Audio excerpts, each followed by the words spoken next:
അറിയത്തില്ല, നിങ്ങൾക്ക് ആർക്കും എന്നെയും അറിയത്തില്ല. പക്ഷേ നമ്മളെയൊക്കെ നന്നായി അറിയുന്ന ആ യേശുപ്പച്ചന്റെ പാദപീഠത്തിലായി ഈ പകൽക്കാലം നാം ആയിരിക്കുന്നത്. ദൈവാത്മാവ് ഈ സഭയ്ക്ക് വേണ്ടി പ്രാർത്ഥിച്ചപ്പോൾ 3 തലത്തിൽ നിന്നുകൊണ്ട് ദൈവാത്മാവ് എന്നോട് സംസാരിച്ചു. ആ 3 തലത്തെയും ദൈവദാസൻ ഇപ്പോൾ തൊട്ടു. എനിക്കത് കേട്ടപ്പോൾ ഉറപ്പായി ഈ സഭയോടുള്ള ദൈവിക ദൂതുകൾ എനിക്ക് ദൈവം തന്നു എങ്കിൽ ഞാൻ ഇവിടെ ഇരുന്ന് എൻ്റെ അമ്മയോട് പറയാണ്, എനിക്ക് പ്രാർത്ഥിച്ചപ്പോൾ ദൈവം തന്ന അതേ മേഖലകളിൽ കൂടിയാ ദൈവദാസൻ ഇപ്പോൾ ഈ ലാസ്റ്റ് പ്രാർത്ഥിച്ചു. അതിൽ പറഞ്ഞ വചനങ്ങൾ 1 സെക്കരിയാവും എലിശബേത്തും, 2 യോബിന്റെ പുസ്തകം വൃക്ഷമായിരുന്നാൽ പ്രത്യാശയുണ്ട്, 3 ഇതിൽ ചില തകർന്ന് നുറുങ്ങിയിരിക്കുന്ന ഹൃദയങ്ങളെ ദൈവാത്മാവ് ആശ്വസിപ്പിക്കും. അതിനെനിക്ക് ദൈവം തന്ന വചനമായി ഇരമ്യാ പ്രവാചകന്റെ പുസ്തകം, നിന്റെ കണ്ണുനീർ അല്ലേ, നീ കരയാതെ നിന്റെ ശബ്ദവും കണ്ണുനീർ വാർക്കാതെ നിന്റെ കണ്ണും അടക്കിക്കൊള്ളുക. എനിക്കറിയാം ദൈവാത്മാവ് വലിയ ഒരു ദൈവ സാന്നിധ്യം എനിക്ക് അനുഭവിച്ചറിയാൻ കഴിയുന്നുണ്ട്. ആദ്യത്തെ ഒരു 10 മിനിറ്റ് ഞാൻ എൻ്റെ സാക്ഷ്യത്തിലൂടെ പോയിട്ട് ദൈവവചനത്തിലേക്ക് കടന്നു. പേര് ഷൈനി അജീഷ്. ഞാൻ താമസിക്കുന്നത് മാവേലിക്കരയാണ്. ഇപ്പോൾ കുഞ്ഞുങ്ങളുടെ വെക്കേഷനോടനുബന്ധിച്ച് ഞാൻ എൻ്റെ ചാച്ചനോടും അമ്മയോടും ആയിരിക്കുന്നു. ഞാൻ ജനിച്ചു വളർത്തപ്പെട്ടത് കൊല്ലം ജില്ലയിലെ അഞ്ചൽ എന്ന് പറയുന്ന സ്ഥലത്ത്, ഒരു ചെറിയ ഗ്രാമമായ വിളക്കുപാറയിലാണ്. ഞാനൊരു ഹൈന്ദവ കുടുംബത്തിലാണ് ജനിച്ചു വളർന്നത്. ഏകദേശം 99-2000 ആ സമയത്താണ് ഒരു ഹിന്ദു കുടുംബത്തിലായിരുന്ന ഞങ്ങളെ ദൈവം ഈ സ്നേഹത്തിലേക്ക് വേർതിരിച്ചത്. എൻ്റെ ചാച്ചന് സോറിയാസിസ് എന്നൊരു അസുഖം ഉണ്ടായിരുന്നു. ആ സമയത്ത് വിളക്കുപാറയിൽ എങ്ങും വാസ്തവമായി ദൈവത്തെ അറിയുന്ന ആരുമില്ല. പള്ളികളൊക്കെ ഉണ്ട്, എന്നാൽ പെന്തക്കോസ് അനുഭാവത്തിലുള്ള ആരും നമ്മുടെ ദേശത്തില്ലാതിരിക്കുന്ന ഒരു സമയം, ഭയങ്കര മ്ലേച്ഛതയിൽ കിടക്കുന്ന ഒരു മലയോര ഗ്രാമം, ദൈവത്തെ ഒന്നും അറിയാതെ തോന്നിയ പോലെയൊക്കെ ജീവിക്കുന്ന ഒരു ഗ്രാമപ്രദേശം. പക്ഷെ ആ സമയത്താണ് ഒരു ദൈവദാസനും ദാസിയും ഒരു ചെറിയ ഒരു കുഞ്ഞ്, ഏറിയാൽ ആ കുഞ്ഞിന് അന്നൊരു 2 വയസ്സ് അല്ലെങ്കിൽ 3 വയസ്സുള്ള ഒരു പെൺകുഞ്ഞുമായി അവർ വീടാന്തരം സുവിശേഷം പറഞ്ഞുകൊണ്ട് നമ്മുടെ വീട്ടിലും വന്നു. നമ്മുടെ വീട്ടിലും വന്നപ്പോൾ നമ്മെ ദൈവവചനത്തിൽ നാം കാണുന്നു, എഫേസ്യ ലേഖനത്തിൽ ലോകസ്ഥാപനത്തിനു മുമ്പേ നമ്മെ അവനിൽ തിരഞ്ഞെടുത്തു. അതുകൊണ്ടാണല്ലോ കർത്താവിന്റെ ആത്മാവ് ആ ആന്റിയിലൂടെ നമ്മുടെ അവസ്ഥകളെയൊക്കെ വെളിപ്പെടുത്തി, ഞങ്ങളുടെ കുടുംബത്തിന്റെ പശ്ചാത്തലത്തെ കുറിച്ച് വെളിപ്പെടുത്തി, ചാച്ചന്റെ രോഗാവസ്ഥകളെ കുറിച്ചൊക്കെ വെളിപ്പെടുത്തി. എനിക്ക് ഏകദേശം അന്നൊരു 17 വയസ്സ് കാണുമായിരിക്കും. നമുക്കൊന്നും അതിൻ്റെതായ പക്വതയും കാര്യങ്ങളും ഒന്നും ഇല്ല. അങ്ങനെ അവര് അവസ്ഥയൊക്കെ വെളിപ്പെടുത്തി കഴിഞ്ഞപ്പോൾ അവര് പറഞ്ഞു, ഞങ്ങൾ വിളക്കുപാറയിൽ ഒരു ചെറിയ വീട് വാടകയ്ക്ക് എടുത്തിട്ടുണ്ട്, വരുന്ന ദിവസം അവിടെ ഒരു ഉപവാസ പ്രാർത്ഥനയുണ്ട്, നിങ്ങൾ അവിടെ ഒന്ന് കടന്നു വരണമെന്ന്. ചാച്ചനും അമ്മയും അങ്ങനെ കടന്നുപോയി. 33 വർഷമായി എൻ്റെ ചാച്ചൻ അനുഭവിച്ചു കൊണ്ടിരുന്ന സോറിയാസിസ് എന്ന രോഗത്തിൽ നിന്ന് അന്നത്തെ പകൽ ദൈവം തൊട്ട് സൗഖ്യമാക്കി. അന്നേരം ഞങ്ങൾക്ക് വീട്ടിലെ ചാച്ചന് ഒരു ചെറിയ സ്റ്റേഷനറി കടയാണ്. ഞങ്ങളുടെ ബാല്യം വലിയ മധുരിക്കുന്ന ഓർമ്മകളൊന്നും ഞങ്ങൾക്കില്ല. ഒത്തിരി കഷ്ടതയുടെ അനുഭവത്തിലൂടെ ഒക്കെയാണ് ഞങ്ങളുടെ ബാല്യവും യൗവനവും ഒക്കെ കടന്നുപോയത്. ഈ ഒരു കടയിൽ നിന്ന് കിട്ടുന്ന വരുമാനം കൊണ്ട് 3 കുഞ്ഞുങ്ങളെ പഠിപ്പിക്കണം, അവരെ വളർത്തണം, ജീവനകാര്യങ്ങളൊക്കെ നടക്കണം. അങ്ങനെ കടന്നു പോകുന്ന സമയത്ത് ചാച്ചനും അമ്മയും ആ വിളക്കുപാറ ആലയത്തിൽ കടന്നുപോയി. അന്ന് ദൂരെ നിന്ന് ഒരു ദൈവദാസൻ വന്നു നമ്മുടെ അവസ്ഥകളെയൊക്കെ ഉള്ളതുപോലെ അറിയിച്ചു. എൻ്റെ ചാച്ചൻ അറിയാം, ചാച്ചനിൽ നിന്ന് ഒരു ഇരുട്ട് മാറിപ്പോകുന്നു. നമുക്ക് കൂടുതലൊന്നും അറിയത്തില്ല എങ്കിലും ചാച്ചൻ അറിയാം, ശരീരത്തില് ഹീലായി എന്നറിയാം. അങ്ങനെ വീട്ടിൽ വന്നു. അപ്പോൾ നമ്മളൊരു സ്റ്റേഷനറി കടയൊക്കെ നടത്തുകയല്ലേ, അത്യാവശ്യം എന്താ പറയുക, ആ ദേശത്ത് കുടുംബ പ്രശ്നങ്ങളോ അല്ലെങ്കിൽ വസ്തു തർക്കമോ ഒക്കെ വരുമ്പോൾ അതിന്റെ പരിഹാരത്തിനൊക്കെ എൻ്റെ ചാച്ചനെ വിളിച്ചു കൊണ്ടുപോകും. അങ്ങനെ ഒരു സ്ഥാനത്തൊക്കെ ഇരിക്കുന്ന ഒരു വ്യക്തിയായിരുന്നു. എനിക്ക് ആ വാക്ക് ഉപയോഗിക്കുന്നതിൽ ഒത്തിരി സന്തോഷമുണ്ട്. ഒരു കൊലകൊമ്പനായിരുന്ന വ്യക്തിയെ കുഞ്ഞാട് പോലെ ദൈവം വേർതിരിച്ചു. അങ്ങനെ ചാച്ചൻ എന്ത് ചെയ്തു, നമ്മുടെ കടയിൽ വരുന്ന വ്യക്തികളോടൊക്കെ സുവിശേഷം പറയാൻ തുടങ്ങി, ഞങ്ങളുടെ ബന്ധുജനങ്ങളോടൊക്കെ കർത്താവിനെ പറയാൻ തുടങ്ങി. അങ്ങനെ ആയി കഴിഞ്ഞപ്പോൾ എന്ത് ചെയ്തു, ബന്ധുക്കളും ദേശവും ഒക്കെ ഞങ്ങളെ ഒറ്റപ്പെടുത്തി. അന്നത്തെ കാലത്ത് പെന്തക്കോസ്തിലേക്ക് പോകുക എന്ന് പറയുമ്പോൾ എല്ലാവരും എന്താ പറയാ, വളരെ അറപ്പോടെ കാണുന്ന ആ കാലഘട്ടം. ഇപ്പോൾ അതിലൊക്കെ ഒത്തിരി മാറ്റങ്ങൾ വന്നു. 99-2000 സമയത്തൊക്കെ ഹിന്ദു കുടുംബത്തിൽ നിന്നും പെന്തക്കോസ്തിലോട്ട് പോകാന്ന് പറയുമ്പോൾ മനുഷ്യർക്ക് അത് അംഗീകരിക്കാൻ ഭയങ്കര ബുദ്ധിമുട്ടുള്ള ഒരു സമയമാണ്. അങ്ങനെ ചാച്ചൻ എന്തു ചെയ്തു, ആ ദേശത്തെല്ലാം സുവിശേഷം പറഞ്ഞു. വലുതായിട്ട് പറയാനൊന്നും അറിയത്തില്ല, യേശു എന്നെ സൗഖ്യമാക്കി.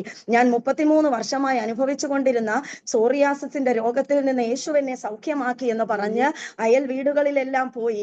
ഞാൻ പലപ്പോഴും ഓർക്കും, ശമരിയാക്കാരി സ്ത്രീ അല്ലേ, അവൾ കുടം വെച്ചിട്ട് ഓടി ആ ദേശമൊക്കെ പോയിട്ട് പറയാ, ഞാനൊരു പ്രവാചകനെ കണ്ടെത്തി.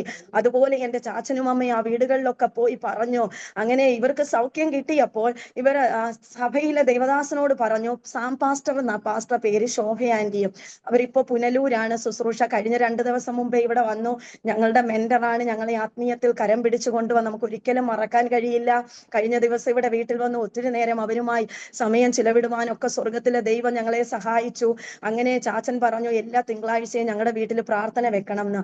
അവർക്കും ഭയങ്കര സന്തോഷമായി. അവർ വന്ന് ഒരു 3-4 വിശ്വാസികളുമായി ചെറിയ ഒരു വീട് വാടകയ്ക്ക് എടുത്ത് തുടങ്ങിയതല്ലേ, അപ്പോൾ വേഗത്തിൽ ഒരു വിടുതൽ കണ്ടു. വീട്ടിൽ പ്രാർത്ഥന വെക്കണം എന്ന് പറഞ്ഞു. അങ്ങനെ തിങ്കളാഴ്ച ദിവസം നമ്മുടെ വീട്ടിൽ പ്രാർത്ഥന വെച്ചു. ഇവർ ചെന്ന് പറഞ്ഞത് മുഖാന്തരം ആ ദേശത്ത് നിന്ന് ക്രിസ്ത്യനിൽ നിന്നും ഹിന്ദുവിൽ നിന്നും ഒക്കെ ഒരു 10-15 സഹോദരങ്ങൾ, അമ്മച്ചിമാരും ആന്റിമാരും ഒക്കെ നമ്മുടെ വീട്ടിൽ പ്രാർത്ഥനയ്ക്ക് വന്നു. ആദ്യത്തെ ദിവസം നല്ല സന്തോഷമായി. തിങ്കളാഴ്ചത്തെ മീറ്റിംഗ് ഏറ്റവും അനുഗ്രഹമായി. അപ്പോൾ ചാച്ചന് വലിയ നിർബന്ധമുണ്ട്. ഞങ്ങൾ 3 മക്കളാ, എനിക്ക് മൂത്തത് 2 സഹോദരന്മാരും പിന്നെ ഇളയത് ഞാനും. ഞങ്ങൾ 3 പേരും ആ മീറ്റിംഗിൽ ഇരിക്കണമെന്ന് ചാച്ചന് നിർബന്ധമാ. ചാച്ചന് ഇത്തിരി സ്ട്രിക്റ്റ് ഒക്കെ ആയതുകൊണ്ട് എതിര് പറയാനൊന്നും കഴിയുകയില്ല. ഞങ്ങൾ 3 പേരും ആ മീറ്റിംഗിൽ ഇരുന്നു. അങ്ങനെ പോയി കഴിഞ്ഞപ്പോൾ ചൊവ്വാഴ്ച ദിവസം ചാച്ചന്റെ അനിയനുണ്ട്, ഞങ്ങൾ ഉപ്പാപ്പാന്നാ വിളിക്കുന്നത്. ഞാൻ വേഗത്തിൽ പോവായിരിക്കും, ദൈവവചനത്തിലേക്ക് വരണം. ആ ഉപ്പാപ്പൻ വന്നിട്ട് ചാച്ചനോട് പറഞ്ഞു, ബോസ് കൊച്ചാട്ടാ ഇങ്ങനെ പറ്റത്തില്ല, നിങ്ങൾ പോന്നേ പോയി, കൊച്ചുങ്ങളെ കൊണ്ടുപോകാൻ പറ്റത്തില്ല. ഈ സഭയിൽ നിന്ന് ഈ ദേശത്ത് നിന്ന് നിങ്ങൾ മതം മാറ്റാൻ ഞങ്ങൾ സമ്മതിക്കുകയില്ല. ഞങ്ങളുടെ ശാഖ SNDP ശാഖ തീരുമാനമെടുക്കും. അപ്പോൾ ചാച്ചന് ഒരു 4-5 വയസ്സിന് ഇളയതായി അനിയൻ. ചാച്ചൻ പറഞ്ഞു, നീ പോടാ, നീ എന്തുവാന്ന് വെച്ചാ ചെയ്തോ, എന്ത് വന്നാലും ശരി, ഈ രോഗത്തിൽ നിന്ന് എനിക്ക് ഹീലായി, ഞാൻ ഇതിൽ നിന്ന് പിന്നോട്ടില്ല എന്ന് പറഞ്ഞു. അടുത്ത തിങ്കളാഴ്ച നമ്മുടെ വീട്ടിൽ പ്രാർത്ഥന വെച്ചു. 15-20 എന്നുള്ളത് ഒരു 35 വ്യക്തികളിലേക്ക് ആ കൂട്ടായ്മ വർദ്ധിക്കുവാൻ തുടങ്ങി. അപ്പോ ദേശക്കാർക്ക് അടങ്ങിയിരിക്കാൻ കഴിഞ്ഞില്ല. വൈകുന്നേരം ഒരു 7-7:30 സമയത്ത് മീറ്റിംഗ് നടന്നുകൊണ്ടിരിക്കുമ്പോൾ കതകിൽ വന്ന് തട്ടുന്ന സൗണ്ട്. ഞാൻ ചാച്ചനോട് പറഞ്ഞ, ചാച്ചാ നമ്മുടെ വീട്ടിൽ ആരോ വന്ന് കതകിൽ തട്ടുന്നു. എന്റെ രണ്ടാമത്തെ ആങ്ങളയ്ക്ക് അന്ന് ഏകദേശം 18 വയസ്സ് കാണും. ആള് കൊല്ലത്ത് പഠിക്കുക. ഈ മീറ്റിംഗ് അറ്റൻഡ് ചെയ്യാനായിട്ട് തിങ്കളാഴ്ച ദിവസം വൈകുന്നേരം കടന്നു വരും. അപ്പോ ഞാൻ ചെന്ന് കതക് തുറന്നു നോക്കി, ആരെയും കണ്ടില്ല. പിന്നെയും വന്നിരുന്നു. അപ്പോൾ ഒരു പാട്ട്, എനിക്ക് അന്നൊന്നും നമുക്ക് പാട്ടൊന്നും അറിയത്തില്ലെങ്കിലും എന്റെ ഹൃദയത്തിന്റെ പലകയിൽ ആ പാട്ട് അതുപോലെ എഴുതി വെച്ചിട്ടുണ്ട്. ഇപ്പൊ നമുക്കതൊക്കെ അറിയാമല്ലേ, വാഴ്ത്തുമേ എന്റെ പ്രിയനെ, ആ പാട്ടാണ്. പകർന്ന തൈലം പോൽ നിൻ നാമം പാരിൽ സൗരഭ്യം വീശുന്നതാൽ. ആ പാട്ട് ശക്തമായി ഞങ്ങൾക്കൊക്കെ അറിയാവുന്ന രീതിയിൽ എല്ലാവരും പാടി ആരാധിക്കുക. അന്ന് ആ ഒരു ഇൻസിഡന്റ് നടന്നത് കൊണ്ടായിരിക്കാം ആ പാട്ട് കേൾക്കുമ്പോൾ എന്റെ ഹൃദയത്തിൽ ഭയങ്കര കത്തല. പഴിയുടെയും യുടെയും നിന്നയുടെയും അവസ്ഥകളിൽ കടന്നുപോയ ദിനങ്ങൾ.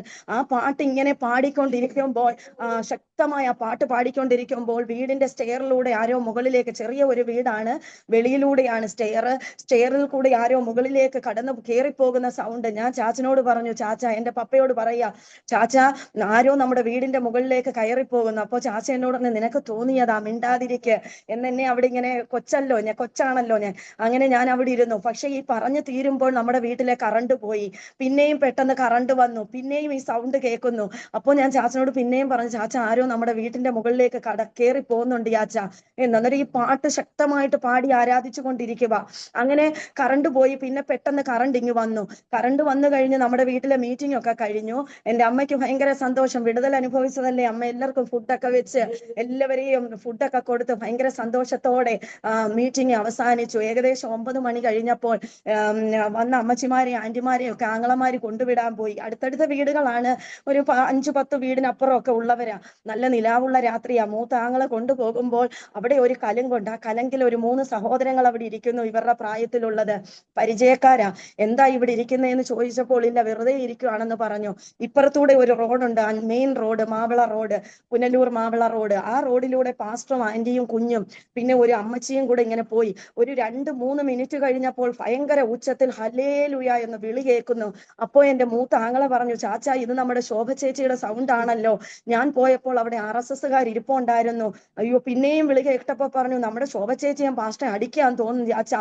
ഇവരെല്ലാരും കൂടെ റോഡേ ഓടി ചെന്ന് നോക്കുമ്പോൾ ആ ശോഭ ചേച്ചി, അവർക്കൊരു 3 വയസ്സുള്ള കുഞ്ഞുണ്ട്, ദേവദാസി കുഞ്ഞിനെ അടിയൊന്നും കൊള്ളാതെ കുഞ്ഞിനെ പ്രൊട്ടക്ട് ചെയ്ത കുഞ്ഞിന്റെ മുകളിൽ കമന്ന് കിടക്കുകയാ. എനിക്ക് ആ വാക്ക് ഉപയോഗിക്കുമ്പോൾ ഒത്തിരി വേദനയുണ്ട്. ദേവദാസനെയും ദാസിയെയും പൊതിരെ തല്ലി. RSSകാർ അവരുടെ ശരീരം മുഴുവൻ, തലയിൽ അടിച്ചില്ല, ശരീരം മുഴുവൻ അടിച്ചു. അവര് 2 പേരും ഭയങ്കരമായി വേദനപ്പെട്ട് അവര് വന്നിട്ട് 2 ആഴ്ചയാകുന്നുള്ളൂ വിളക്കുപാറ ദേശത്തേക്ക്. അവർക്ക് അവരുടെ മുകളിലെ സഭയിൽ നിന്നുള്ള നിർദ്ദേശം എന്ന് പറഞ്ഞാൽ, ഇവിടെ വന്ന് സുവിശേഷം പറഞ്ഞ് വ്യക്തികളെ നേടിയെടുത്ത് സഭ സ്ഥാപിക്കുക, ആ സഭയിൽ ഇവർക്ക് ശുശ്രൂഷ ചെയ്യാം. അങ്ങനെ ഒരു ദൗത്യവുമായിട്ടാണ് ഇവർ വരുന്നത്. അപ്പോൾ നമ്മുടെ വീട്ടിൽ പ്രാർത്ഥന കഴിഞ്ഞ് ഇവർ മടങ്ങി പോകുമ്പോൾ ആ ദൈവദാസനെയും ദാസിയെയും RSSകാർ പൊതിരെ തല്ലി. അമ്മച്ചി ഒരു കൊച്ചമ്മച്ചിയാ. അമ്മച്ചിയാണ്. ആ അമ്മച്ചി കഴിഞ്ഞിടയ്ക്ക് മരിച്ചുപോയി. അമ്മച്ചി മർത്തോമയിൽ നിന്ന് നമ്മുടെ വീട്ടിലേക്ക് പ്രാർത്ഥനയ്ക്ക് വന്നതാണ്. അമ്മച്ചി എന്ത് ചെയ്തു? ഈ കലിങ്ങിന്റെ താഴെ ഒരു തോടാണ്, വേഗത്തിൽ അവിടേക്ക് ചാടി ആ കലിങ്കിന്റെ കീഴിൽ കയറി ഒളിച്ചിരിക്കുക പേടിച്ച്. ചാച്ചനും ആങ്ങളമാരും ചെല്ലുമ്പോൾ ഇവർ ഈ കുഞ്ഞുമായിട്ട് അവിടെ നിന്ന് കരയുക, വേദന കൊണ്ട് പുളയുന്ന ദൈവദാസനും ദാസിയും. പെട്ടെന്ന് നമ്മുടെ അന്നത്തെ കാലത്തില് ഇവിടെ ഓട്ടോറിക്ഷയൊന്നും അധികം കിട്ടത്തില്ല. പെട്ടെന്ന് ഒരു ജീപ്പ് വന്നു, അതിൽ കയറ്റി അവരെ ആലയത്തിൽ കൊണ്ടാക്കി. പിറ്റേ ദിവസം രാവിലെ 5 മണിയായപ്പോ എൻ്റെ അമ്മ, എനിക്ക് അതൊക്കെ ഓർമ്മ വരുമ്പോൾ ഞാൻ വചനവുമായി കമ്പയർ ചെയ്ത് നോക്കും. മഗ്ദലക്കാരി മറിയ അധികാലത്തെ ഇരുട്ടുള്ളപ്പോൾ തന്നെ കല്ലറയ്ക്കൽ ഓടിപ്പോയതുപോലെ എൻ്റെ അമ്മ വെളുപ്പിന് 5 മണിക്ക്, നല്ല ഇരുട്ട്, നമ്മുടെ വീടിൽ നിന്നും ഏകദേശം ഒരു 2.5 കിലോമീറ്റർ ദൂരെയാ ചർച്ച്. വിളക്കുപാറ ടൗണിൽ നിന്ന് പോകണം. അമ്മ രാവിലെ തലേ രാത്രി എന്ത് ചെയ്തു? ഈ കുരുമുളകിന്റെ തണ്ടും അതിന്റെ ഇലയും പുളിയിലയും ഒക്കെ എടുത്തൊരു കവറിൽ വെച്ചു. ഇത്രയും വെളുപ്പിനെ പോകുമെന്ന് ഞങ്ങൾക്ക് അറിയത്തില്ല. അമ്മ രാവിലെ പോയി അവിടെ ചെന്ന് വെള്ളമൊക്കെ തിളപ്പിച്ച് ആ ദേവദാസിയുടെ ദേഹത്തും ഒക്കെ കിഴി പോലെയൊക്കെ വെച്ചു കൊടുത്തു. അവരുടെ വീട്ടിലേക്കുള്ള കാര്യങ്ങളെയൊക്കെ ചെയ്ത് വെച്ചു കൊടുത്തിട്ട് ഏകദേശം ഒരു 6 മണിയായപ്പോൾ തിരികെ വരുവാ. എൻ്റെ മൂത്ത സഹോദരൻ അന്ന് അമ്മയോട് ദേഷ്യപ്പെട്ടു. ഞങ്ങൾക്കറിയില്ലല്ലോ. അമ്മയോട് ചോദിക്കുകയാണ്, അമ്മ എന്തുദ്ദേശത്തില അമ്മ ഇങ്ങനെ ഭയമില്ലാതെ പോയത്? ഞങ്ങളെയും അമ്മ കുലയ്ക്ക് കൊടുക്കുമോ? എന്താ ഇങ്ങനെ പോയതെന്നൊക്കെ ചോദിച്ച് അമ്മയോട് ദേഷ്യപ്പെട്ട അവസ്ഥകളൊക്കെ എൻ്റെ മനസ്സിലൂടെ കടന്നുപോയി. അപ്പോൾ അമ്മ പറഞ്ഞു, അധികമൊന്നും പറയാൻ അറിയില്ല. അമ്മ കരഞ്ഞുകൊണ്ട് പറഞ്ഞു, മക്കളെ, നമ്മുടെ യേശുപ്പച്ചൻ നമുക്ക് വേണ്ടിയല്ലേ ക്രൂശിതനായത്? അതുപോലെ ഈ ദൈവദാസനും ദാസിയും അടികൊണ്ടത് നമുക്ക് വേണ്ടിയാ മക്കളെ, നമ്മുടെ വിടുതലിന് വേണ്ടിയല്ലയോ മക്കളെ അവർ വീട്ടിൽ വന്ന് പ്രാർത്ഥന നടത്തിയത്?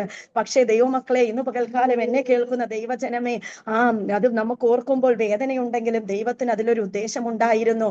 ദൈവത്തിന് വേണമെങ്കിൽ അവരെ ദൂതനെ അയച്ച് പ്രൊട്ടക്ട് ചെയ്യാം. പക്ഷെ ആ ഒരു അവസ്ഥയിലൂടെ കടന്നു പോയതിന് ദൈവത്തിനൊരു പദ്ധതിയുണ്ട്. അതുകൊണ്ട് വിളക്കുപാറ എന്ന ഈ ദേശത്ത് ആ സഭ ഉറയ്ക്കുവാൻ ഇടയായി. ഏകദേശം ഈ ഒരു സംഭവത്തോടുകൂടെ ഒരു 8-10 ഭവനങ്ങൾ സഭയിൽ കടന്നു വരാൻ തുടങ്ങി. സഭ വളരുവാൻ തുടങ്ങി. ഇവർ ദേശത്തൊക്കെ പോയി സുവിശേഷം പറയും, പരസ്യയോഗം നടത്തും. ഏകദേശം 10-20 കുടുംബങ്ങൾ സഭയിൽ ചേർന്ന് വരുവാൻ ഇടയായി. എൻ്റെ ചാച്ചൻ ഇന്ന് 80 വയസ്സുണ്ട്. ഈ വാർദ്ധക്യത്തിലും കർത്താവ് കൊടുത്ത കൃപയ്ക്കൊത്തവണ്ണം ഇപ്പോഴും സുവിശേഷമൊക്കെ അറിയിച്ച് പ്രായത്തിന്റെ ഇച്ചിരി ക്ഷീണങ്ങളൊക്കെ ഉണ്ട്. എന്നാൽ എൻ്റെ ചാച്ചൻ ഇപ്പോഴും ദൈവത്തിന്റെ ദൈവം ഏൽപ്പിച്ചിരിക്കുന്ന ദൗത്യങ്ങളെ വിശ്വസ്തയോടെ ചെയ്യും. കരയുന്ന 2 മാതാപിതാക്കൾക്ക് ജനിക്കുവാൻ എനിക്ക് ദൈവം ഭാഗ്യം തന്നു. ഞാൻ പലപ്പോഴും ഓർക്കും, രാത്രിയുടെ യാമത്തിലൊക്കെ എൻ്റെ അമ്മയും ചാച്ചനും കരയുന്നത് ഞങ്ങൾ 3 പേരും കേട്ടിട്ടുണ്ട്. ഞാൻ എവിടെ ശുശ്രൂഷിച്ചാലും പറയും, നമ്മൾ ഈ വന്ന കാലത്ത് നമ്മുടെ തലമുറകളെ ഓർത്ത് നാം കരയുന്നുവോ, നമ്മുടെ തലമുറകളെ ഒക്കെ കർത്താവ് വേർതിരിക്കും കേട്ടോ. ദൈവാത്മാവ് ഇങ്ങനെ ഒരു വചനം ആ സഭയോട് പറയാൻ തന്നിരിക്കുന്നത്. ഞാൻ എടുത്ത വചനം അതല്ല, ഞാൻ അതിലേക്ക് വരാം.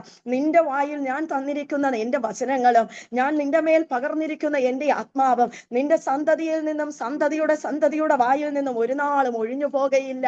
കരയുന്ന മാതാവേ, പിതാവേ, നിങ്ങൾ നിങ്ങളുടെ തലമുറകൾക്ക് വേണ്ടി ഈ പകൽക്കാലം കണ്ണുനീരോടെ പ്രാർത്ഥിക്കുന്നുവോ? നശിച്ചു പോകുന്ന ഒരു കൂട്ടം തലമുറകൾക്ക് വേണ്ടി കരയുന്നുവോ? വിഷമിക്കേണ്ട, നാളുകൾ കഴിയുന്നതിനു മുമ്പേ ആ ദൈവപ്രവൃത്തി കാണുവാൻ ദൈവം നിങ്ങളെ സഹായിക്കും. ഈ സഭയെ കുറിച്ച് പ്രാർത്ഥിച്ചപ്പോൾ ദൈവം എനിക്ക് തന്നത് എന്താണെന്നറിയുവോ?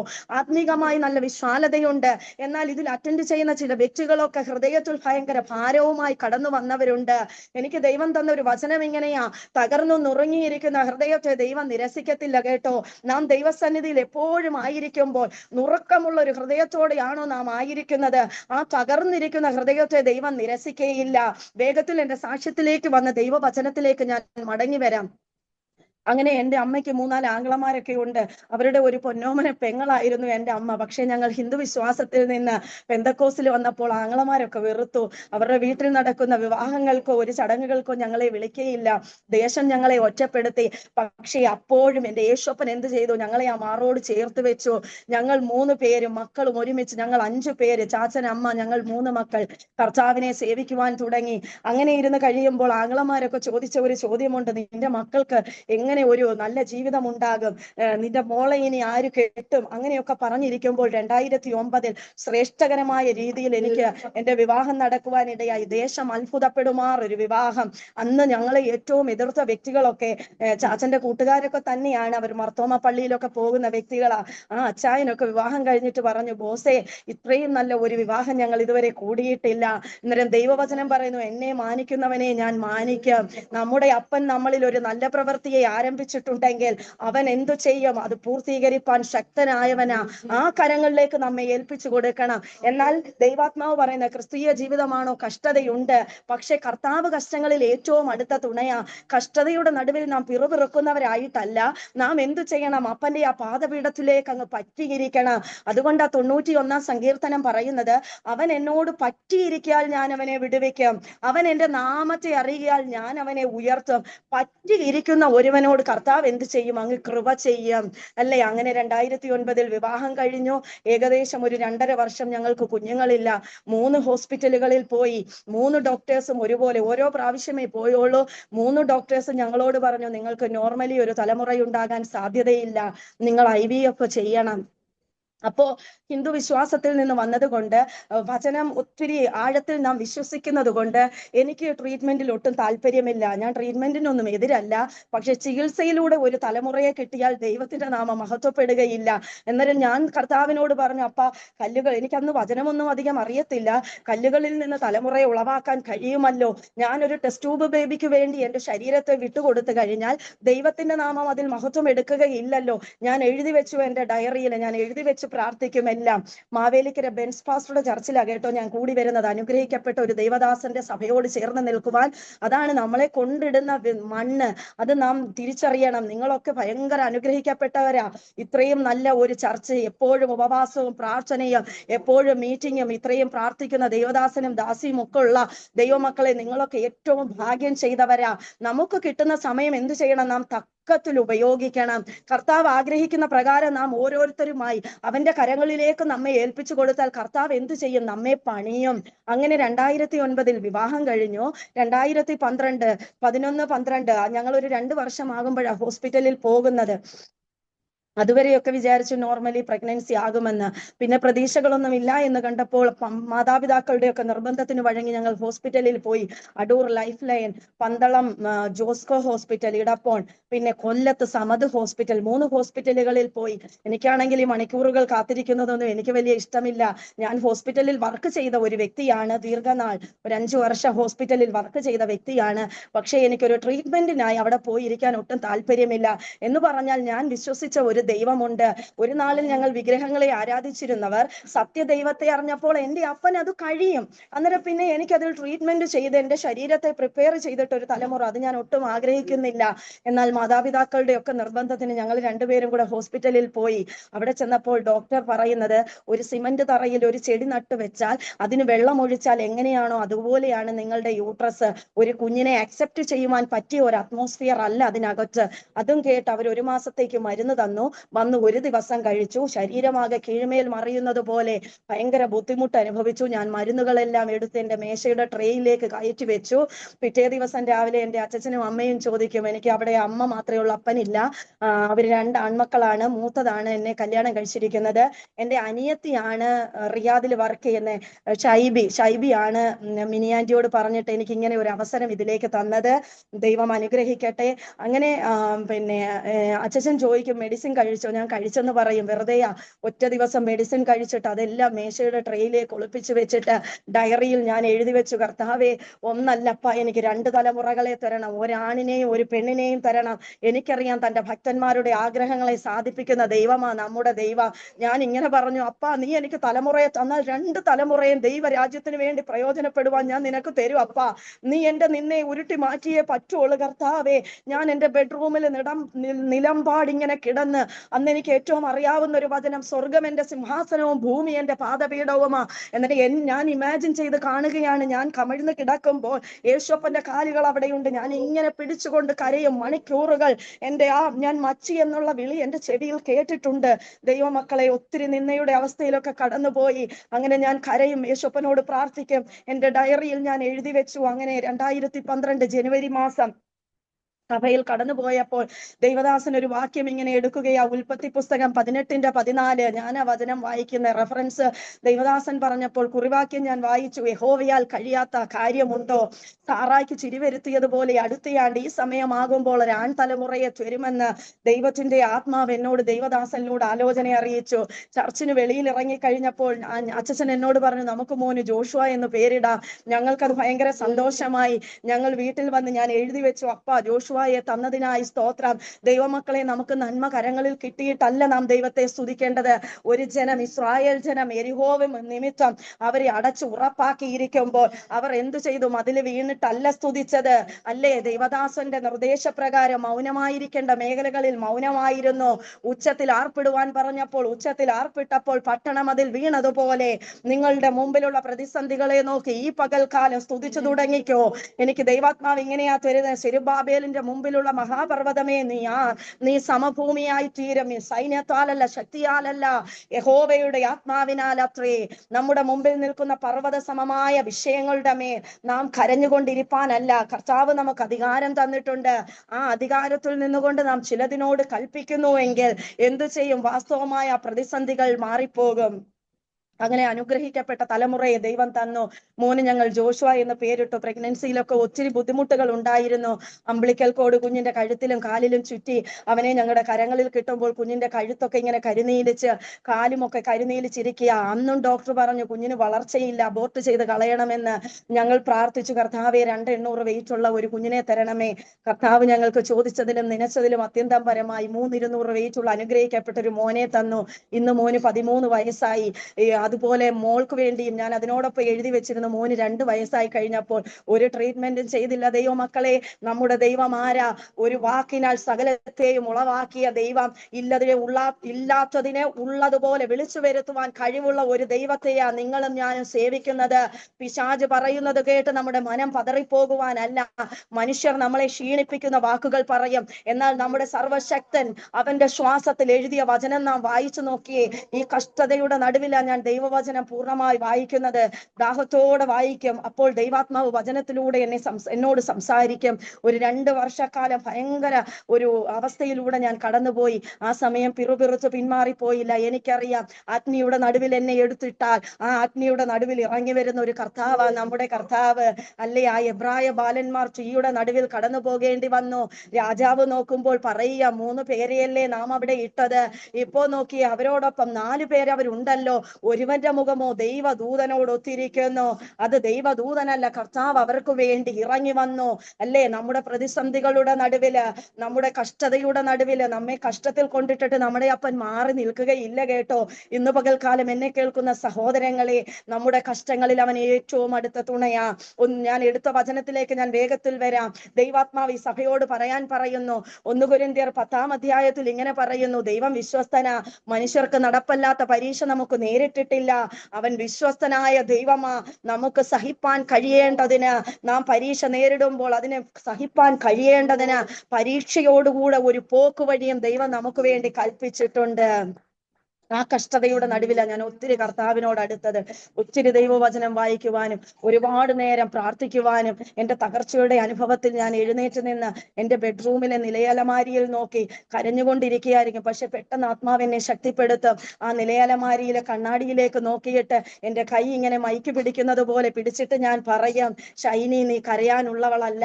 അനേക തകർന്ന് നുറുങ്ങിയിരിക്കുന്ന ഹൃദയങ്ങളെ ആശ്വസിപ്പിക്കുവാൻ ഒരു വലിയ ജനക്കൂട്ടത്തിന്റെ നടുവിൽ നിൽക്കേണ്ടവളാ നീ.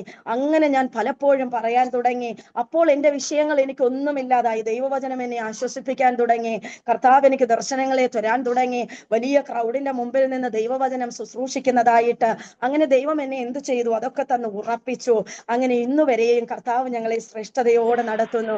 ഞാനും എൻ്റെ അച്ഛനും ദൈവം തന്ന കൃപയ്ക്കൊത്തവണ്ണം ദൈവത്തിന്റെ വചനവുമായി വിളിക്കുന്നിടത്തൊക്കെ പോയി പ്രതിഫല ഇച്ഛ കൂടാതെ അപ്പന്റെ വേലയിൽ ഞങ്ങൾ ആയിരിക്കുന്നു. ദൈവമക്കളെ, ഇന്ന് പകൽക്കാലം സഭയോട് ദൈവാത്മാവ് പറയാൻ തന്ന ചില വചനത്തിലേക്ക് വേഗത്തിൽ നമുക്ക് കടന്നു വരാം. 1 പത്രോസ് 5-ാം അധ്യായത്തിന്റെ 6-ാം വാക്യത്തിൽ പറയുന്നു, അതുകൊണ്ട് അവൻ തക്ക സമയത്ത് നിങ്ങളെ ഉയർത്തുവാൻ ദൈവത്തിന്റെ ബലമുള്ള കൈക്കീഴിൽ താണിരിപ്പീൻ. അവൻ നിങ്ങൾക്കായി കരുതുന്നതാകിയാൽ നിങ്ങളുടെ സകല ചിന്താകുലവും അവന്റെ മേൽ ഇട്ടുകൊള്ളുവീൻ. അവിടെ അടുത്ത വാക്യം കൂടെ ഒന്ന് ശ്രദ്ധിച്ചേ. നിർമ്മതരായിരിപ്പീൻ, ഉണർന്നിരിപ്പീൻ. നിങ്ങളുടെ പ്രതിയോഗിയായ പിശാച് അലറുന്ന സിംഹം എന്ന പോലെ ആരെ വിഴുങ്ങേണ്ടു എന്ന് തിരഞ്ഞു ചുറ്റി നടക്കുകയാ. അപ്പോ ഈ വചനത്തിലൂടെ ദൈവാത്മാ പറയുകയാ, നമ്മുടെ ദൈവത്തിനൊരു തക്ക സമയമുണ്ട്. അതുകൊണ്ട് അവൻ തക്ക സമയത്ത് നിങ്ങളെ ഉയർത്തുവാൻ ആ ദൈവത്തിന്റെ ബലമുള്ള കൈക്കീഴിൽ ഒന്ന് താണിരിപ്പീൻ. നാം ഇനി എത്ര ധൃതി വെച്ചാലും ചില പ്രാർത്ഥനകൾക്ക് വേഗത്തിൽ മറുപടി തരേണ്ടത് നമ്മുടെ കർത്താവ് അത് ചെയ്യും. പക്ഷെ കർത്താവിന് ഒരു സമയമുണ്ട്. ആ തക്ക സമയത്ത് അവൻ നമ്മളെ ഉയർത്താൻ നാം എന്തു ചെയ്യണം? ആ ബലമുള്ള കൈക്കീഴിലേക്ക് നമ്മെ തന്നെ ഒന്ന് താഴ്ത്തി ഏൽപ്പിക്കണം. ദൈവസഭയെ, ഈ സഭയോട് ദൈവാത്മാവ് പറയുന്നു, ദൈവമോ തന്നോട് നിലവിളിക്കുന്ന തന്റെ വ്രതന്മാരുടെ കാര്യത്തിൽ ദീർഘക്ഷമയുള്ളവനായാലും വേഗത്തിൽ പ്രതിക്രിയ നടത്തി അപ്പൻ രക്ഷിക്കാം. കരയുന്ന ചില മാതാപിതാക്കളോട്, സഹോദരങ്ങളോട് ദൈവാത്മാവ് പറയുകയാ, വേഗത്തിൽ നിങ്ങൾ പ്രാർത്ഥിക്കുന്ന വിഷയങ്ങളുടെ മേൽ ദൈവം മറുപടി അയക്കും. എന്റെ സാക്ഷ്യം ഞാൻ ഇതിൽ പറഞ്ഞെങ്കിൽ അത് ഒരു വ്യക്തിക്കെങ്കിലും ഇന്ന് പ്രയോജനമായി തീരും. മെഡിക്കൽ സയൻസ് അസാധ്യമെന്ന് പറയും, മനുഷ്യർ നമ്മെ ക്ഷീണിപ്പിക്കുവാൻ നോക്കും. എന്നാൽ യോബിന്റെ പുസ്തകത്തിൽ പറയുന്ന ഒരു വൃക്ഷമായിരുന്നാൽ പ്രത്യാശയുണ്ട്, അതിനെ വെട്ടിയാൽ പിന്നെയും പൊട്ടിക്കിളർക്കും, അല്ലേ? അതിന്റെ കുറ്റി മണ്ണിൽ കെട്ടുപോയാലും ആ വെള്ളത്തിന്റെ ഗന്ധം കൊണ്ട് അതൊരു തൈ പോലെ തളിരിടും.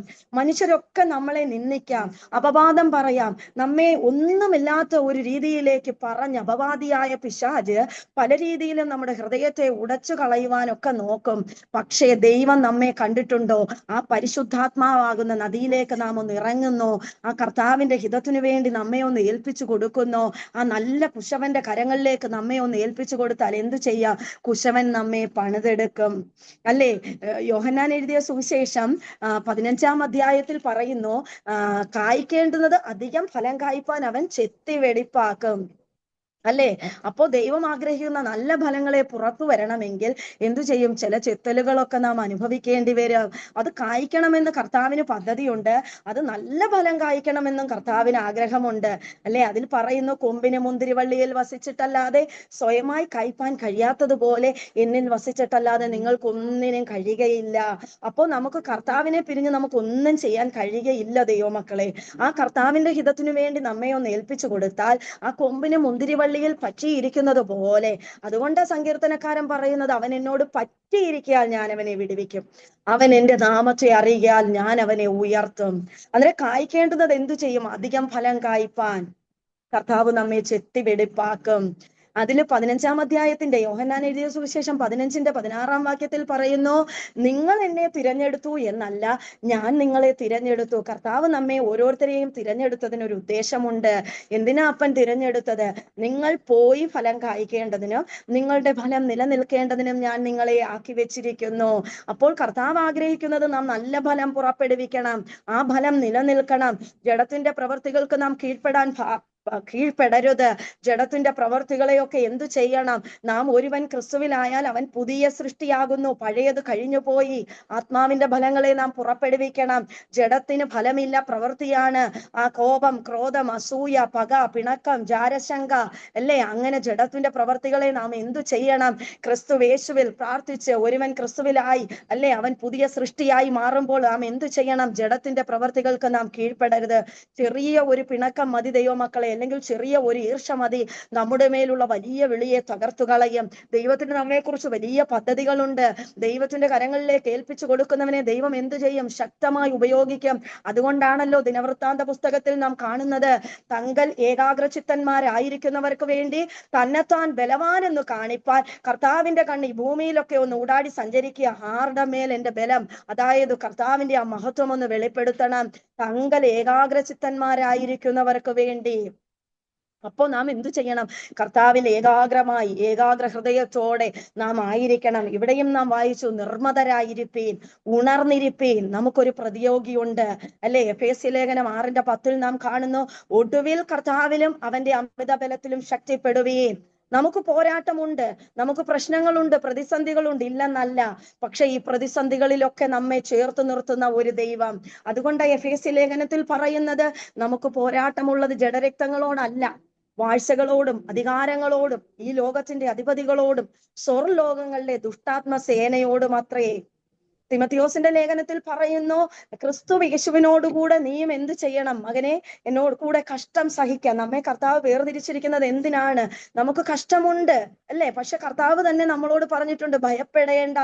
365 പ്രാവശ്യവും പറഞ്ഞിരിക്കുന്നത് എന്തിനായി? 365 ദിവസവും നാം ഭയപ്പെട്ടു പോകാൻ സാധ്യതയുണ്ട്. എന്നാൽ ഒരുവൻ ദൈവത്തിൽ പൂർണ്ണമായി ആശ്രയിച്ചാൽ, ആ തികഞ്ഞ ദൈവസ്നേഹത്തിലായിരിക്കുന്നുവെങ്കിൽ, ആ തികഞ്ഞ ദൈവസ്നേഹം എന്ത് ചെയ്യും? ഭയത്തെ പുറത്താക്കും. അതുകൊണ്ടാണ് സെഖര്യാവ് ശുശ്രൂഷ ചെയ്തു വന്നപ്പോൾ പറഞ്ഞത്, സെഖര്യാവേ ഭയപ്പെടേണ്ട, നിന്റെ പ്രാർത്ഥനയ്ക്ക് ഉത്തരമായി ഒരു വാഗ്ദത്ത സന്തതി അവിടെ ഉടലെടുക്കുകയാ. അവരെ കുറിച്ചൊരു വലിയ പ്രത്യേകത നാം അവിടെ കാണുന്നുണ്ട്. അവർ രണ്ടുപേരും വാർദ്ധക്യമാണ്. ദൈവമേൽപ്പിച്ച ശുശ്രൂഷകളെ അവർ എങ്ങനെ ചെയ്തു? അവർ വിശ്വസ്തരായിരുന്നു. അവർ ദൈവസന്നിധിയിൽ കുറ്റമില്ലാത്തവരായിരുന്നു. അവർ നിഷ്കളങ്കതയോടെ നീതിയോടെ ദൈവം ഏൽപ്പിച്ചിരിക്കുന്ന ശുശ്രൂഷകളെ വിശ്വസ്തയോടെ ചെയ്തു. എനിക്ക് പെട്ടെന്ന് ഓർമ്മ വരുന്നത് ഹിസ്കിയാവിനെ കുറിച്ചാ. ഹിസ്കിയാവിന്റെ ആയുസ്സിനോട് ശത്രു വെല്ലുവിളിക്കുമ്പോൾ ഹിസ്കിയാവ് മുഖം ചുമരോട് ചേർത്ത് പ്രാർത്ഥിച്ച ഒരു പ്രാർത്ഥനയുണ്ട്. അയ്യോ യഹോവേ, ഞാൻ വിശ്വസ്തയോടും ഏകാഗ്ര ഹൃദയത്തോടും തിരുമുമ്പാകെ നടന്നത് നീ ഒന്ന് ഓർക്കണമേ. ഇന്ന് പകൽക്കാലം നമുക്ക് എത്ര പേർക്ക് അങ്ങനെ പ്രാർത്ഥിക്കുവാൻ കഴിയും? നമ്മുടെ കഴിഞ്ഞ നാളുകളെ നാം ഒന്ന് എടുത്തു നോക്കിയേ. ദൈവം മുമ്പാകെ നാം വിശ്വസ്തയോടെയാണോ, ഏകാഗ്ര ഹൃദയത്തോടെയാണോ ദൈവത്തെ സേവിച്ചത്? നമ്മളിലുള്ള ആ ജഡത്തിന്റെ പ്രവൃത്തികളെ ഒക്കെ ഒന്ന് നീക്കി ആത്മാവിന്റെ നല്ല ഫലങ്ങളെ പുറപ്പെടുവിക്കുന്നവരായി ഹൃദയം നിറഞ്ഞൊരുവനെ അനുഗ്രഹിപ്പാൻ നമുക്ക് കഴിയുമോ? ഇന്ന് പകൽക്കാലം നാം നമ്മെ തന്നെ ഒന്ന് ശോധന ചെയ്യണം. വിളിക്കപ്പെട്ടവർ അനേകരുണ്ട്, എന്നാൽ കർത്താവ് തിരഞ്ഞെടുക്കപ്പെട്ടവർ ചുരുക്കമാ. നാം ഇന്ന് പകൽക്കാലം ഒന്ന് ശോധന ചെയ്തു നോക്കണം. ഞാനും നിങ്ങളും വിളിക്കപ്പെട്ടവരുടെ കൂട്ടത്തിലാണോ, തിരഞ്ഞെടുക്കപ്പെട്ടവരുടെ കൂട്ടത്തിലാണോ? യോഹന്നാൻ എഴുതിയ സുവിശേഷത്തിൽ ഇങ്ങനെ പറയുന്നു, തന്നിൽ വിശ്വസിച്ച യഹൂദന്മാരോട് കർത്താവ് പറയുകയാണ്, നിങ്ങൾ എന്റെ വചനത്തിൽ നിലനിൽക്കുന്നുവെങ്കിൽ നിങ്ങൾ വാസ്തവമായി എന്റെ ശിഷ്യന്മാരായി.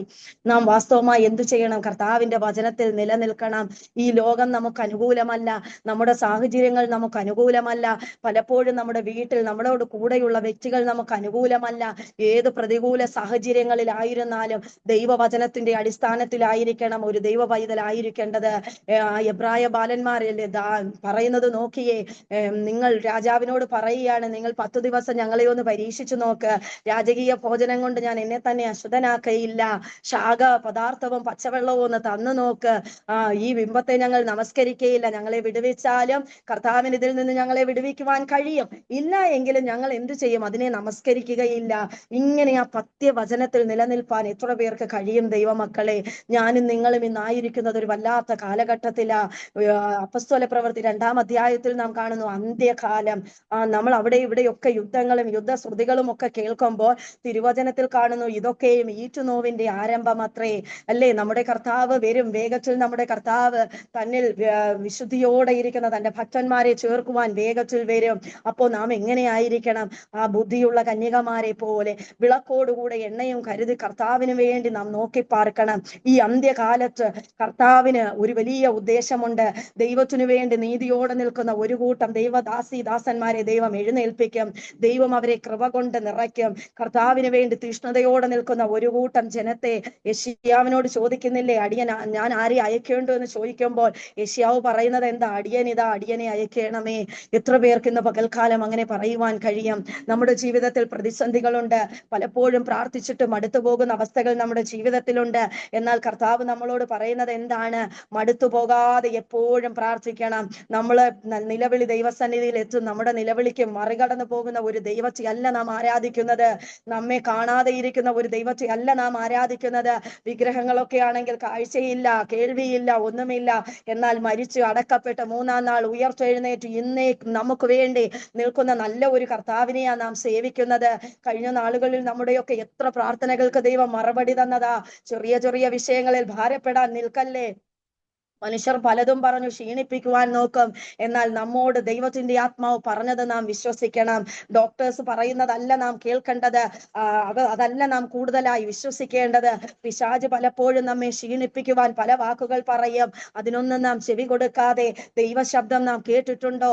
അക്കരെ എത്തിക്കാമെന്ന് പറഞ്ഞെങ്കിൽ കർത്താവ് നമ്മെ അക്കരെ എത്തിക്കാം. നമ്മുടെ ദൈവത്തിന് അസാധ്യമായി ഒന്നുമില്ല.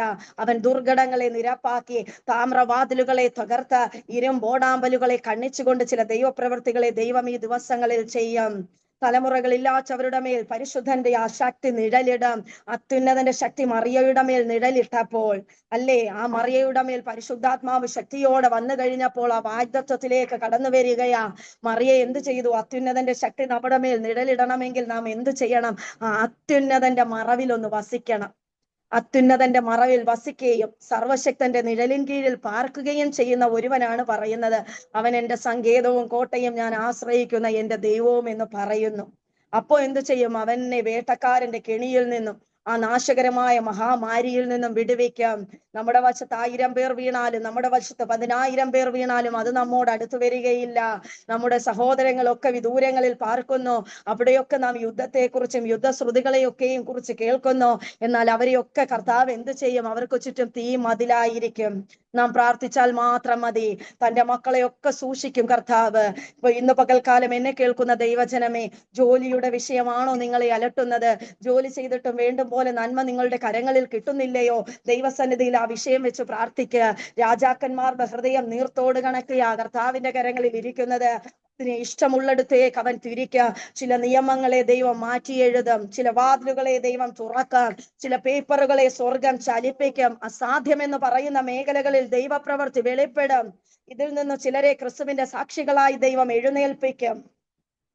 ഇന്നത്തെ മീറ്റിംഗിൽ ദൈവാത്മാവ് നിങ്ങളോട് പറയുക, ദൈവസന്നിധിയിൽ വെച്ച് പ്രാർത്ഥിക്കുന്ന വിഷയങ്ങൾക്ക് ഈ ദിവസങ്ങളിൽ തന്നെ ചില മറുപടികളെ കണ്ട് സന്തോഷിക്കത്തക്ക നിലയിൽ ദൈവപ്രവൃത്തി വെളിപ്പെടും. ദൈവദാസ, കുടുംബമായി കർത്താവിന്റെ വേലയിലായിരിക്കുന്നല്ലോ, ഇങ്ങനെ ഒരു സൂം മിനിസ്ട്രി നിങ്ങൾ ഓപ്പൺ ചെയ്തത് അത് അനേക ഹൃദയങ്ങൾക്ക് ഭയങ്കര ആശ്വാസമാ.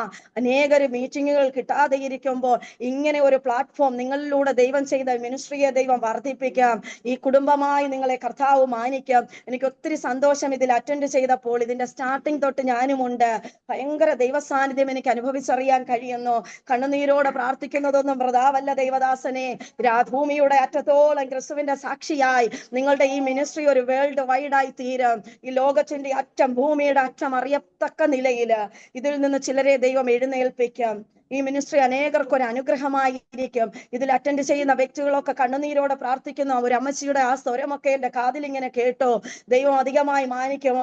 കണ്ണുനീരോടെ നാം അപ്പന്റെ സന്നിധിയിലായിരിക്കുന്നുവെങ്കിൽ നമ്മുടെ കണ്ണുനീരിനെ മറികടക്കാത്ത ഒരു ദൈവം, ദൈവത്തിന്റെ പരിശുദ്ധാത്മാവ് പറയാ, നിന്റെ സന്തതിമേൽ ഞാൻ എന്റെ ആത്മാവിനെ പകരും, നിന്റെ സന്താനത്തിന്റെ മേൽ അനുഗ്രഹത്തെ പകരുമെന്ന് അരുളി ചെയ്ത കർത്താവ് ഒരു അന്ത്യകാല ശുശ്രൂഷയ്ക്ക് വേണ്ടി ഒരു കൂട്ടം യൂത്തിനെ, തലമുറകളെ, നിങ്ങൾ കർത്താവിന്റെ ദാസനോട് ദൈവാത്മാവ് പറയുകയാ, ഒരു കൂട്ടം തലമുറകളുടെ നടുവിൽ നിങ്ങൾ നല്ല ഒരു ആത്മീക പിതാവായി, ഒരു ആത്മീക മാതാവായി ദൈവം നിങ്ങളെ ശക്തമായി ഉപയോഗിക്കും.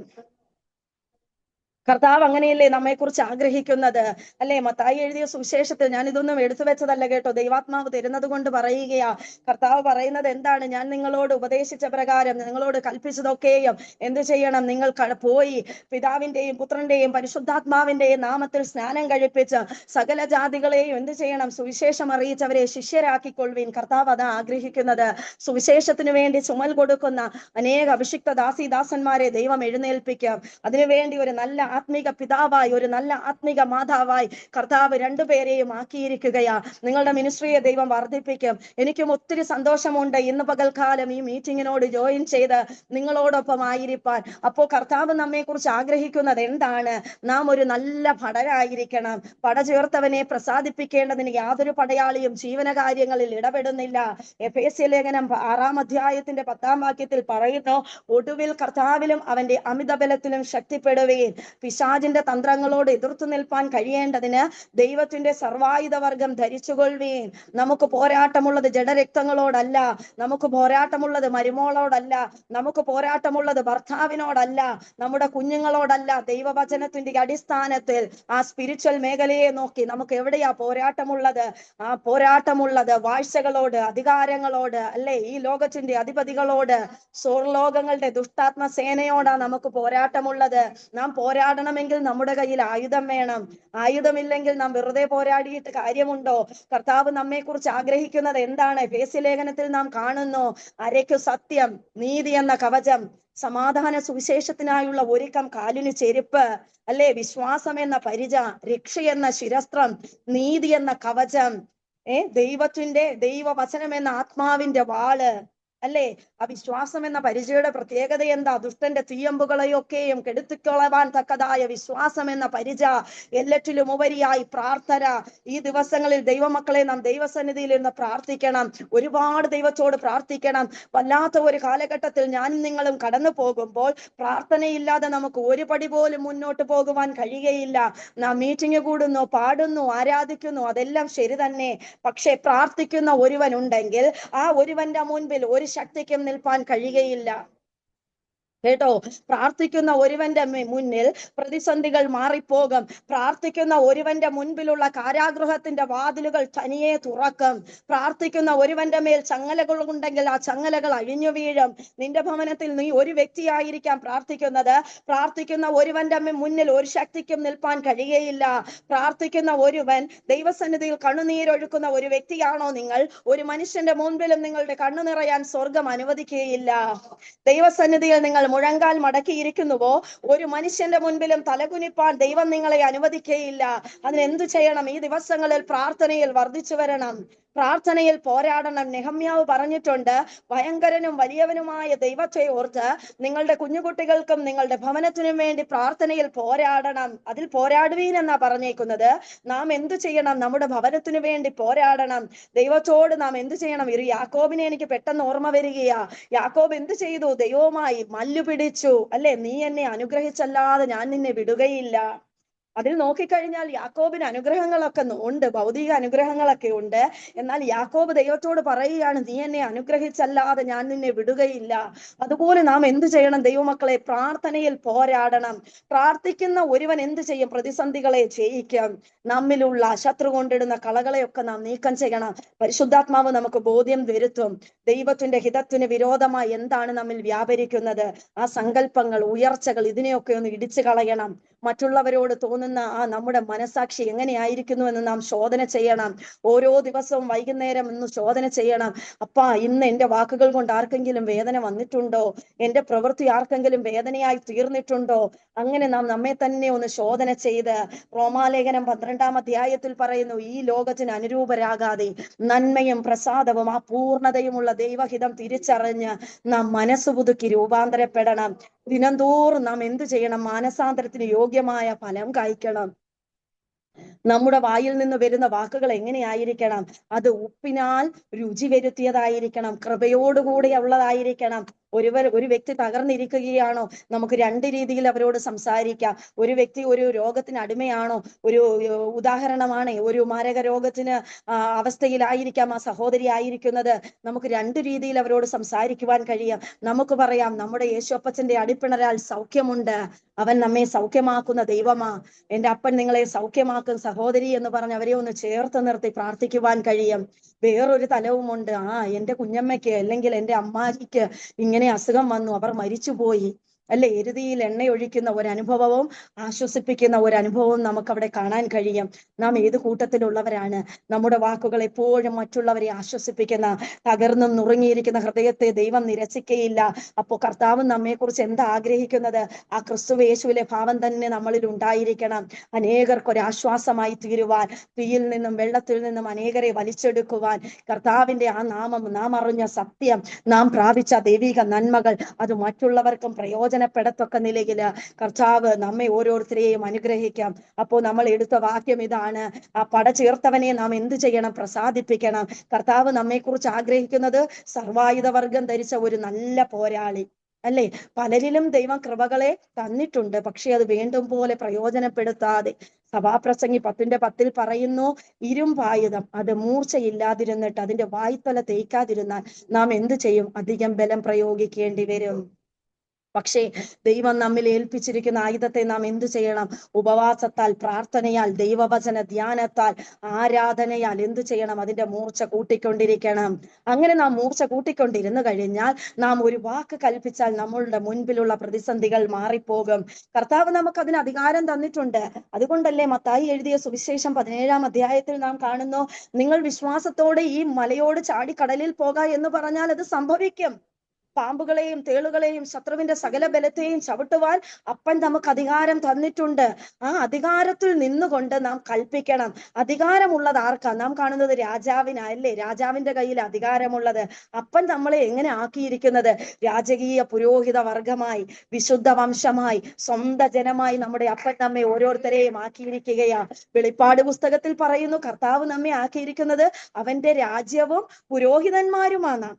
അപ്പോൾ നമ്മുടെ മേൽ ദൈവം തന്നിരിക്കുന്ന അധികാരത്തിൽ നിന്നുകൊണ്ട് നമുക്കെതിരെ വരുന്ന പ്രതിസന്ധികളുടെ മുമ്പിലിരുന്ന് കരയുവാനല്ല, അധികാരത്തോടെ ചിലതിനോട് കൽപ്പിച്ചു നോക്കിയേ, നമ്മുടെ മുമ്പിൽ വാതിലുകൾ തുറക്കപ്പെടും. നമ്മുടെ മുമ്പിലുള്ള പ്രതികൂലങ്ങൾ മാറും. കുടുംബത്തിലുള്ള വ്യക്തികൾ മാനസാന്തരപ്പെട്ടിട്ടില്ലയോ? നാം പ്രാർത്ഥനയിലൊന്ന് പോരാടി നോക്കിയേ, ആ ഹൃദയങ്ങൾക്ക് ദൈവ രൂപാന്തരത്തെ അയക്കും. ഏത് വിഷയമായിക്കോട്ടെ, ഏത് വിഷയമാണെങ്കിലും കർത്താവിന്റെ പാദപീഠത്തിൽ അതിനെ താഴ്ത്തി വയ്ക്കുക. ദൈവം തന്ന അധികാരത്തിൽ നിന്നുകൊണ്ട് പ്രാർത്ഥനയിൽ പോരാടുക. കൽപ്പിക്കേണ്ട മേഖലകളിൽ കൽപ്പിക്കുക. ഒരു നല്ല പടയാളിയായി ക്രിസ്തുവിന്റെ ആ സർവായുധ വർഗം, അവിടെ പറയുന്നു ദൈവത്തിന്റെ സർവായുധ വർഗം. നമ്മുടെ ആയുധവർഗമൊന്നും നമ്മൾ എടുക്കണ്ട. ജഡത്തിന്റെ പ്രവൃത്തികളെയൊക്കെ മാറ്റിവേ. ജഡത്തോട് നമുക്ക് പോരാടാൻ നിൽക്കണ്ട. നമുക്ക് പോരാട്ടമുള്ളത് ജഡരക്തങ്ങളോടല്ല. ആ സർവായുധ വർഗം ധരിച്ചുകൊണ്ട് ഞാനും നിങ്ങളും കർത്താവിന് വേണ്ടി നല്ല രീതിയിൽ ഒരു നല്ല പടയാളിയായി, അല്ലെങ്കിൽ ഒരു നല്ല ഭടനായി പിശാചിന്റെ തന്ത്രങ്ങളോട് എതിർത്തു നിൽക്കുമ്പോൾ എന്ത് ചെയ്യും? അവൻ നമ്മെ വിട്ട് ഓടിപ്പോകും. വേഗത്തിൽ ഞാൻ എന്റെ ശുശ്രൂഷ ഇവിടെ നിർത്തുകയാണ്. വിരോധി നമ്മെ കൊണ്ട് ഒരു തിന്മയും പറവാൻ വകയില്ലാതെ ലജ്ജിക്കേണ്ടതിന് സകലത്തിലും നമ്മെ തന്നെ മാതൃകയാക്കി കാണിക്കണം. നമ്മെ പിശാച് നോക്കുമ്പോൾ അതാണ് വിരോധി. വിരോധിക്ക് ഒന്നും നമ്മെ നോക്കിയിട്ട് തിന്മയായി പറയാൻ വകയില്ലാതെ പിശാച് ലജ്ജിക്കണം. ദൈവമക്കളെ, പിശാച് നോക്കുമ്പോൾ അവൻ അവകാശം പറയുന്നത് ഒന്നും നമ്മിൽ കാണാൻ ഇരിക്കരുത്. ആ വാക്യം എന്നെ ഒത്തിരി ചിന്തിപ്പിച്ച ഒരു വാക്യമാ. പിശാച് അവകാശം പറയണമെങ്കിൽ അവൻ അവകാശം പറയുവാൻ അവന്റെ ചിലത് നമ്മളിൽ ഉണ്ടെങ്കിൽ എന്തു ചെയ്യും? അവൻ അവകാശം പറയും, അല്ലേ? വിരോധി നമ്മെ കൊണ്ട് ഒരു തിന്മയും പറയുവാൻ വകയില്ലാതെ ആ വിരോധി ലജ്ജിക്കണം. അതിനെന്തു ചെയ്യണം? നമ്മെ തന്നെ ആ സകല പ്രവൃത്തികളിലും ആ മാതൃകയുള്ളവരായി ഞാനും നിങ്ങളും ഒരുപോലെ കർത്താവിന്റെ വരവിന് വേണ്ടി നോക്കി പാർക്കുവാൻ കർത്താവ് ആഗ്രഹിക്കുന്ന ഒരു നല്ല പടയാളിയായി, ഒരു നല്ല ഭടനായി അങ്ങനെ നിന്ന് കഴിയുമ്പോൾ കർത്താവ് എന്ത് ചെയ്യും? കർത്താവ് നോക്കുമ്പോൾ എൻ്റെ കുഞ്ഞ് എനിക്ക് വേണ്ടി നിൽക്കുന്നു, ദൈവവചനത്തിൽ നിൽക്കുന്നു. പ്രതിസന്ധികളൊക്കെ ഒത്തിരി മുമ്പിലുണ്ട്, എന്നാൽ ആ എബ്രായ ബാലന്മാർ നിന്നതുപോലെ തീഷ്ണതയോടെ നാം ഒന്ന് നിന്ന് നോക്കിയേ. എത്ര പ്രതിസന്ധിയാണേലും, എത്ര തീയുടെ അനുഭവമാണെങ്കിലും കർത്താവ് എന്ത് ചെയ്യും? നമുക്ക് വേണ്ടി ഇറങ്ങി വരും. തീയുടെ ചൂടിനെ ഫ്രീസ് ചെയ്ത് നിർത്തുവാൻ കഴിവുള്ള ഒരു ദൈവം, പ്രതിസന്ധികളെ വാക്കിനാൽ നിർത്തുവാൻ കഴിവുള്ള ദൈവം. അപ്പൻ നമ്മുടെ മധ്യയിലേക്ക് ഇറങ്ങി വരും. അപ്പോ ദൈവം പറയും, നാം എബ്രായ ലേഖനത്തിൽ ഒരു വാക്യം വായിക്കുന്നുണ്ട്, ദൈവം അവരുടെ ദൈവം എന്ന് വിളിക്കപ്പെടുവാൻ ലജ്ജിക്കുന്നില്ല. ദൈവം എന്നേരം എന്ത് ചെയ്യും? നമ്മുടെ ഓരോരുത്തരുടെയും പേര് അവിടെ ഒന്ന് ചേർത്തേ. ദൈവം പറയുക, ഷൈനിയുടെ ദൈവം എന്ന് പറയുവാൻ ഞാൻ ലജ്ജിക്കുന്നില്ല. അങ്ങനെ നമ്മുടെ അപ്പൻ പറയത്തക്ക നിലയിൽ നിങ്ങളും ഞാനും ക്രിസ്തുവിന്റെ നല്ല പടയാളികളായി നിൽപ്പാൻ കർത്താവ് എല്ലാവരെയും സഹായിക്കട്ടെ. സമയം അനുവദിച്ചു തന്ന ദൈവദാസനോടുള്ള നന്ദി അറിയിക്കുന്നു. ഞങ്ങളെയും കുടുംബമായി ഓർത്ത് പ്രാർത്ഥിക്കണം. എല്ലാ